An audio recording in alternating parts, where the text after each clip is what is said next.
Welcome to the EchoCast, episode 132, Be Gone 2020. This is a podcast about The Division 2, its community, news, speculation, and updates about the game and the franchise. I am Bon Diesel. I do Division stuff, such as this podcast, Twitch streams, and YouTube videos, mostly about Division 2, with some other stuff sprinkled in. Please take a moment to subscribe and rate the podcast on whatever platform you are listening to it on. Today we will talk about some winter video game dead time, whether or not the Series S is holding back the next gen, a 2020 recap, the Golden Bullet GE for TD2, some Division 3 speculation room, and more.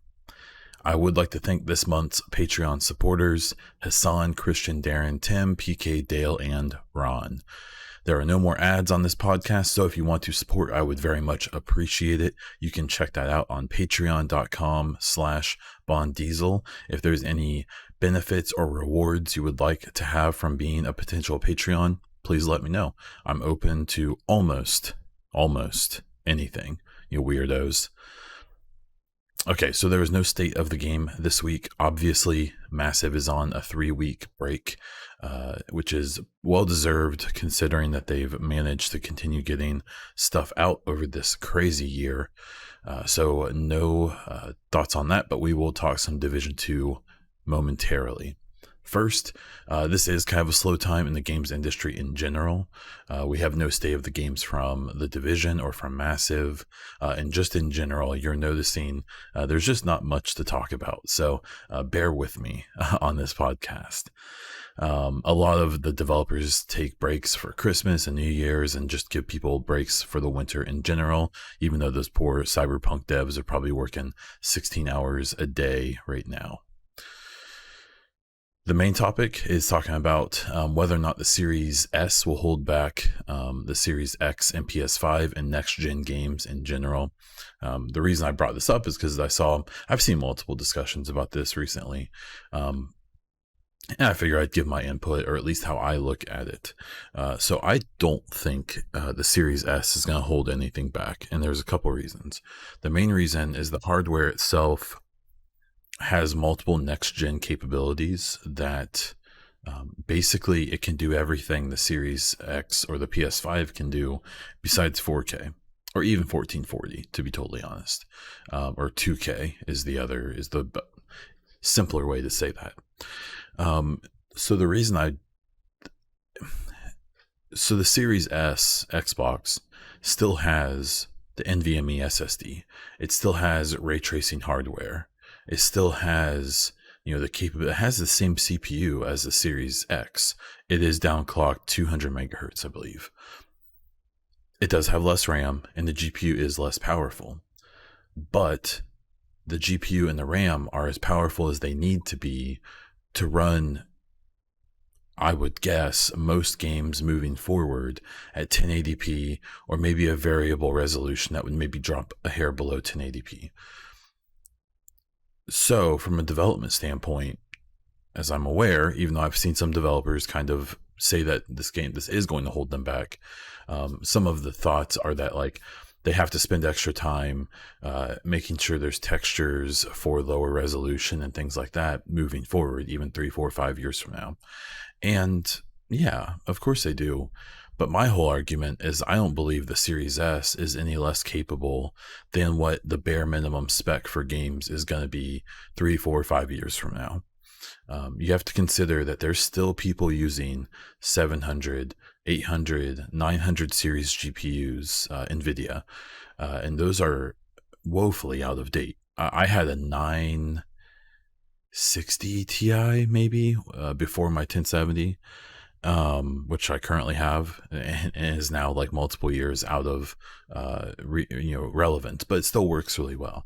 So the whole idea that the Series S is going to be some big hindrance to me, it just doesn't hold water, because even 3, 4, 5 years from now, developers are not going to make the bare minimum spec for games, like a 2080 Ti. It's just, that's because you can't find them. What's really interesting is how I actually think that the unavailability of video cards and the price of them when they are available is actually going to be a big factor in holding back games, because I want to buy a 2070 or a 2070 Super right now, but I am not going to pay $800 for it. So I want to upgrade, and I'm sure people who have 7, 8, 900 series cards want to upgrade, but you can't, not for a reasonable price at least. So this whole myth that, like, I think the issue is there's a lot of PC gamers, especially ones who have like very nice up-to-date rigs, don't realize that. I remember seeing a couple years ago that Steam, I think, released some of the specs on like the average PC that is playing games on their platform, and it was, I think a lot of PC players think like everyone has like these like master race rigs with a 3090 whatever, 128 gigs of RAM and NVMe SSDs and all this. But I would still be willing to bet that the average, if you looked at all the PCs and averaged them out, is probably like a 3 or 4 year old processor and a 3 or 4 year old GPU, and probably a lot of people probably still have hard drives like HDDs, maybe SDDs, or SSDs, and some people have NVMe's. So I would actually argue that in many ways, older PCs that these companies are still going to cater to, because here's the thing. PC gaming has exploded in popularity, but again, not everyone has a $4,000 PC, and they sure, like maybe the Division 3 could require a 2080 Ti or higher. Let's say that. The problem is that on console, that would, one, make the Series S struggle. So that's a whole chunk of the market you're not able to sell to. And you're talking about, I have to imagine that at least 50%, maybe 75, or maybe even more of PC gamers have something less powerful than a 1080 Ti. I do. And I think my PC is actually pretty nice. So this idea that the Series S is going to hold back because of its hardware, I just don't buy it. There could be some issues when it comes to the first parties. The big thing is I don't know how long the Series S is going to be able to do 60 FPS on new releases, without dropping down to like maybe even 720p, which even someone on a 1080 monitor doesn't want that, or 1080 TV. But here's the thing. I have a pretty good speculation that I believe that the whole point of the Series S is to be an eventual upgrade path to the X, or if there's a mid-generation refresh, the way that the PlayStation got the PS4 Pro and the Xbox got the One X, which I actually owned a Scorpio edition of. So I think there's just not really. I think that the merits of this. I really hate the console war stuff, and I can't help but notice that it seems like the people bringing this stuff up are always Sony fans, and that's fine. The two versions of the PS5 have the same power, essentially. One has a disc, one doesn't, so I get it. The thing is that the Series X does hold that fairly slim margin of power superiority, and I still think that the whole idea of the Series S was to get people in to the Microsoft ecosystem. And the other thing to consider is that in 2 or 3 years, if the Series S isn't relevant anymore from a hardware perspective and can't keep up, they're already talking about releasing xCloud on PC, on like an app. So you could have a Chromebook and play Xbox games at 1080p 60 FPS or whatever the monitor can handle. I have no doubt in my mind that the Series S will be xCloud capable in 2, 3, 4 years, and if not sooner.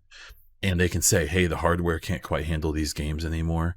If you play it on the hardware, it is going to be a lower spec, but you can use xCloud and you can get, because the Series S can upscale to 4K. So in theory, you could get 60 FPS 4K through your Series S via xCloud. Now, it's not going to be the same experience because it's not hardware, but it could still be very much a temporary solution or a solution in general, and then again a reason to get you to buy the Series X, the X, or a Series X Pro, or whatever the next, the mid-gen update is going to be.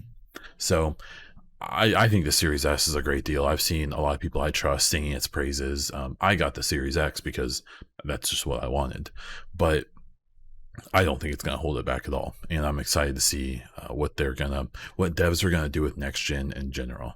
I can't wait to see the first like third party games starting to come out, and first party, that are only meant for the X, the S, and the PS5. It's exciting. So especially from, the subject of this podcast, getting to see a potential Division 3 that is next gen only, where the devs can really flex Snowdrop, can really flex their ideas they've always had for this franchise but couldn't do. I'm under the impression that there's even issues with, like, they haven't been able to do like moving vehicles and stuff like that. That's why you see all of the moving vehicles in this game have always been airborne: helicopters, quadcopters, all of that. It's a limitation of the engine due to the hardware that they've had to make it work on, namely the PS4 and the Xbox One base systems. So we shall see. The next topic is, I don't want to undersell it, a 2020 recap and some thoughts. So from a gaming point of view, 2020 has been interesting. For me, I found myself playing a good chunk of Division, hundreds of hours for sure. Surprisingly, I think I've actually played more Tarkov this year than Division. And I've really enjoyed it and hated it at the same time. Anyone who's played Tarkov understands that it's a game that you love to hate. It's a kick you in the nuts simulator. But I've also played other games that really, kind of blew my mind, and games that I really enjoyed. Haven was one that you guys have heard me, go on and on about, and I've just really, really, really enjoyed that game. It's my game of the year, for sure. It's at least, I mean, I can't think of anything else that impressed me that much. But there's been multiple games I've really, really enjoyed. Tetris Effect was another one, the upgraded one that they put out for the Series X. That game like hit me, and it was so cool. And then like other gaming stuff, like reading The Dream Architects by David Polfelt, who's the head of Massive, who makes Division. That was like a really eye-opening experience, and I know a few people who listen to the show or pay attention to my Twitter have purchased the book and read it, and I promise it's not like a buy the Division guys book thing. Like, it really is. Only like maybe 5% of the book is about Division. It's a very small part of the book. It is interesting, but it's not even that in depth about it. But what's interesting about it is that the first half of the book really gives you an eye into how a lot of the devs who are making games today got into gaming. And it wasn't because they meant to. And it's really interesting seeing his story starting off at literally the beginning of games almost, or at least the modern day game dev, and watching him, go from a kind of big company to literally him and his buddy making games, to a bigger company, to Massive being bought by Ubisoft, to Massive releasing Division, to Massive acquiring the rights to make the Avatar game, like all of the lead up. But like it's a really interesting insight into the behind the scenes of gaming, and specifically for Massive, what it's like to be an independent company that gets bought out by a giant conglomerate like Ubisoft, and the politics of that. How people at Ubisoft back then didn't want Massive. They didn't want to purchase them. They didn't want them in their portfolio. And how you can maybe look at the way some things have gone with Division 1 and 2, and maybe kind of gotten the idea that maybe there still are people at Ubisoft who don't want Massive, because it seems like they maybe don't get the support that a franchise with the potential of Division really, really needs. So that's been a good thing about this year. I've learned a lot about this specific slice of my life, gaming and things like that. Um, the year in general, obviously with COVID-19, that's you know it's just it's interesting. We had COVID-19, which affected everyone. We had the election, which was very divisive here in the United States, and still is, and probably will be for a long time coming. Um, I lost my great grandma, who's over 100 years old. I also lost my mother, not too long ago, and I've talked about that. There's a whole podcast about it. It's complicated, you know. Um, it's been a hard year for everyone. I've put on like 20 pounds, even though I think I've lost most of it in the last month or so. Um, it's been a hard year, but it's also been a year where we've seen people step up. We've seen some people, bring things up. We've seen, big social awareness change when it comes to the Black Lives Matter movement. We've seen a lot of, at least here in the States, I've seen a lot of my fellow citizens show that they don't really have many guts, that they can't put their own selfish needs and desires to the side for the greater good. And it's all about me, me, me. And I think that's both been a little depressing and very informative. Um, I've gotten to spend an insane amount of time with my daughter. In March, when this all began, she was 5, 6 months old. Now she's coming up on a year and a half old, and it's amazing. I've gotten like when this all started, she was starting to like kind of crawl, like she was starting to move herself a little, and now she's like a little girl who feeds herself and puts on shoes and puts on pants and is singing and dances and you know all the things that you see me post about on Twitter and stuff that she does. I've literally gotten to spend, because I've worked from home a good chunk of this year, most of this year at this point, and it's in a small way for me personally, it's been a blessing to get to spend so much time with my wife and my daughter, and to get to watch her grow up in a way that many parents and many, especially fathers, don't get to. And it's, obviously come at the expense of the world burning down in some capacity. But if I had to try to take something from it in a good way, it's definitely that. Um, my personal situation, we've been very, very, very lucky and fortunate. We've been financially stable. I'm a social worker who's considered an essential employee, and so is my wife as a teacher. And so we've been very, very fortunate and lucky to not have any financial struggles during this year. At least not yet. You never know. But we've, I feel for anyone who's listening or anyone who knows people who have struggled. I know my wife and I have, these stimulus checks and stuff. We've looked at local charities and food banks and stuff to try to donate to and make sure that people are getting help, because we know they need it right now. And it definitely doesn't seem like the help is coming from, the powers that be. So, this year has been such a mixed bag. I know a lot of people consider it like a dumpster fire year, and I can't blame them. It has been interesting to say the least. But I think I hope that everyone can take a little bit. I've done a lot of self-reflection and thought about my priorities, and thought about like what gaming means to me, doing this podcast, division, the gaming community in general, what that means to me and where it sits in my life, where my family is, where my work is, how I care about my work, and I want to do a good job, but maybe it shouldn't be the main focus of my life. And to treat it as seriously as it really deserves, and not what my work thinks it deserves. It's there's been good with the bad, and I hope that anyone listening to this can think about that and even maybe agree to that assessment. But you don't have to. That's up to you. Okay, so some Division 2 topics. So we had the Golden Bullet global event come with the last week of the Viper League, the Viper Manhunt. And it was really interesting watching it be like a very surprisingly big thing for the community.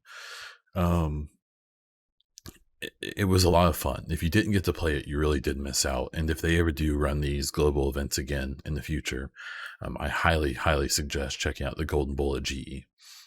Basically, it was a thing where you would fight a mob, and one enemy in the mob would have a golden bullet that would charge up. And if you killed them while it was charging or when it was fully charged, you would get the golden bullet buff. And it was like an RPM boost, a damage boost. It would reload your magazines every time you killed something. Every time you kill an enemy while on the buff, it re-ups the buff. It was so fun. Now, the only downside is that if the enemy charges the golden bullet up and hits you, I think it's a one tap, or it's one or two shots and you're dead. It was so fun. A big thanks to Trick. You should have seen Trick on State of the Games, where they show the most enthusiasm for anything that I've ever seen, and I love it.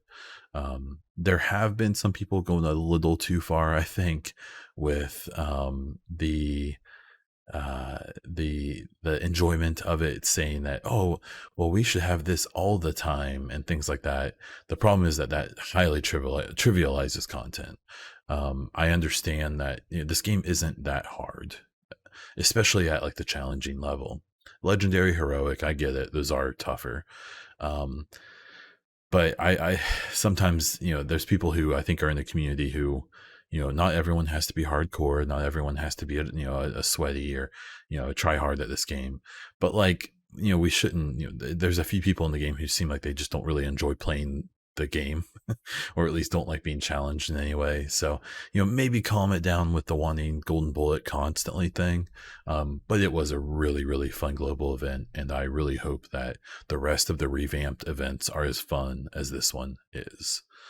But yeah, big thanks to Trick, who I'm under the impression kind of revamped all of these and made them what they are today.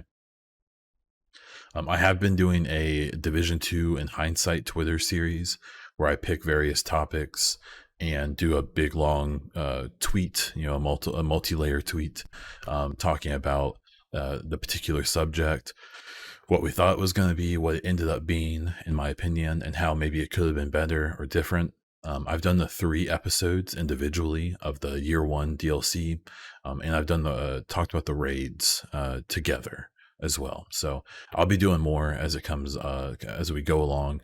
I'll talk about PvP. I'll talk about the open world. I will talk about Warlords of New York. There's a bunch of things that I think we can cover and kind of look back at. We did have the Outguard Apparel event. I'll be totally honest. I was really hyped for this apparel event because the screenshots looked really, really dope. I'll be totally honest. I was a little disappointed. I think that the models ended up looking like, in practice, looking very basic and kind of like low effort. And I don't want to say whoever made these didn't try. I'm sure they worked within the bounds that they were given. But I really was kind of disappointed with how kind of generic this gear felt, despite it looking really cool in screenshots. I don't think I'm using any of it. So that's kind of a bummer. But if you're enjoying the new apparel, then all the power to you. I'm just a grumpy butt, so don't worry about me. Yeah, but it was an event. We got more apparel, and it's hard to complain about that. So for some Division 3 speculation room stuff, there are still 16 listings on the massive jobs website for an unannounced project, quote unquote. But definitely some of these are new, so they must have filled or taken down some of the listings and then put some of them up.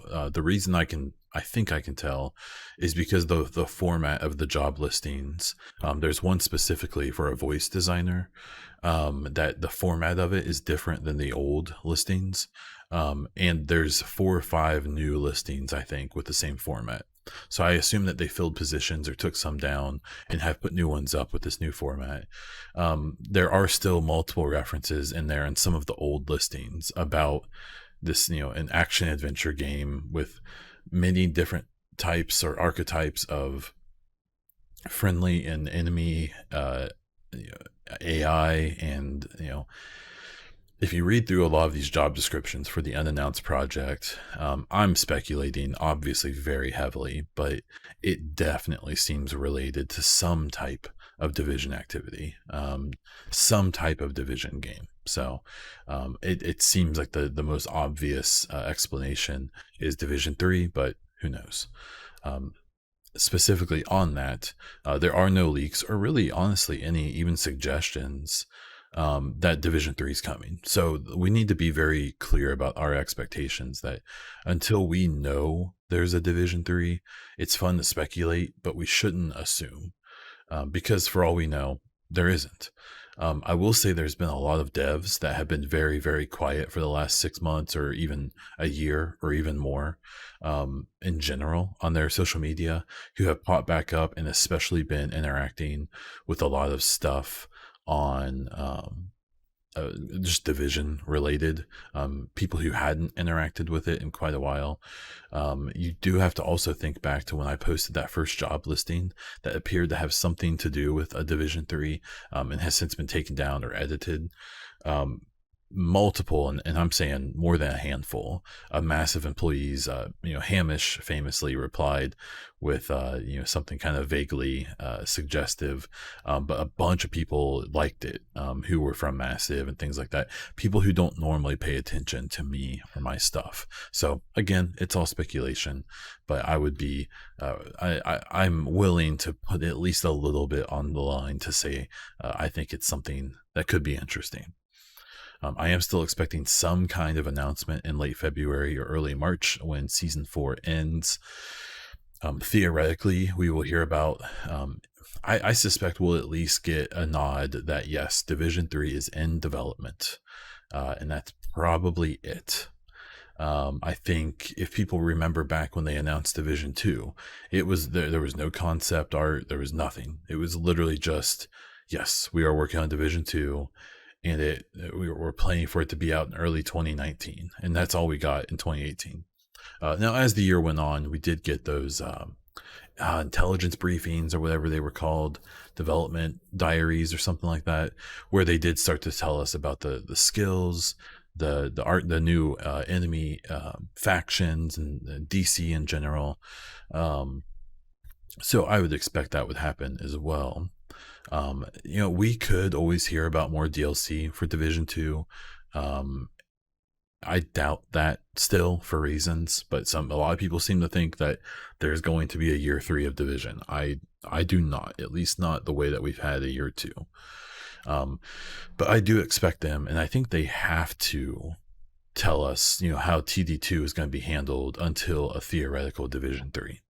Are they going to run global events again, seasons again, manhunts again? Like, what are they going to do to try to keep people around? Is there going to be another program like the Shields that we got for Division 1 that carried some really kind of pointless stuff over to Division 2 that I don't think anyone ever used?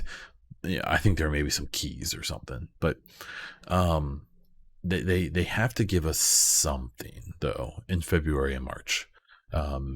There has to be some kind of update. Honestly, they could say that actually Division's going on hiatus, and we're focusing on other projects right now. That's also possible, but there needs to be something, because when season 4 ends, there's nothing more to look forward to. And since I'm not expecting another big Warlords of New York type patch or anything, they need to set appropriate expectations of some type. And that's that. We have one listener question. Tideman from Discord says, do you think the COVID-19 situation will delay Division 3, if there is one, to possibly holidays 2022 or even possibly 2023? Yes, absolutely. So if they continued on the same timeline that they did for Division 1 and 2, then we would expect, or we would have expected, a potential Division 3 for March of 2022 is my guess. I suspect that due to this year, from the hiring stuff that we've seen and all of that, they're ramping up production on something. Could they complete production and release a game in early 2022 at this point? I mean, if they're ramping up production now, it's very possible. It depends a lot on how quickly Sweden gets their people vaccinated and gets COVID to be less of an issue so that people can get back in the office regularly and things like that.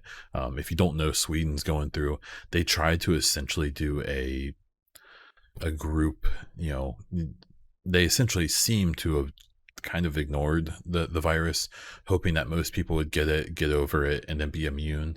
It's called herd immunity. And it seems like that isn't working because they're having lots of issues there right now.